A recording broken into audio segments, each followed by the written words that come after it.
একটা সংবিধান সংশোধন আমরা 1 বছর বা 2 বছরের জন্য করছি না, আগামী প্রজন্মের জন্য আমরা নাও থাকতে পারি, প্রজন্ম যাতে এই বেনিফিট পায় তার জন্য যা দরকার সময়ের আকাঙ্ক্ষায়, সময়ের পরিবর্তনে, জনচাহিদার ভিত্তিতে আমরা এই সংবিধান সংশোধন করব। কাজে এই সংবিধান সংশোধনে আমরা কেউ আসবে না সেরকম মনে করি না। কেন মনে করি না? কারণ এইটা আমাদের মাননীয় সদস্যবৃন্দের মধ্যে আপনারা জানেন 262 জন নতুন সদস্য, এবং 262 জনের মধ্যে আমাদের বিরোধী দলে মাননীয় একজন সদস্য আছে যিনি একাধিকবার নির্বাচিত হয়েছেন, বাকি সকল সদস্য কিন্তু প্রথমবারের মতো নির্বাচিত হয়েছেন। কাজে তাদের সকল কিছু বিষয়ে বুঝে এইখানে কন্ট্রিবিউট করার মতো হয়তো সময় লাগতে পারে। আমাদের দরজা খোলা আছে, আমরা যখনই তারা আসবেন তখনই আমরা তাদের ইনকর্পোরেট করবো, এই একটি বিষয়। আর 2 নম্বর বিষয় হলো এই, আপনাদের ধারণ করার জন্য বলছি যে সংবিধানের সংশোধনের ক্ষেত্রে আমাদের পার্শ্ববর্তী দেশ ভারত আমরা প্রায় রেফারেন্স হিসেবে উল্লেখ করে থাকি।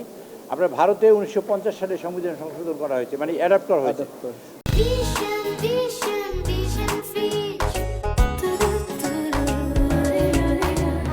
1950 সাল থেকে 2026 সাল পর্যন্ত 106 বারে সেখানে সংবিধান সংশোধন করা হয়েছে।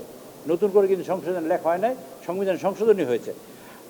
আমেরিকা, যেটা আমরা মানে রেফারেন্স দিয়ে থাকি, 17তম সংবিধান সংশোধন করা হয়েছে এখানে। কাজে সংবিধান সংশোধন করা ছাড়া আমাদের বিকল্প নেই।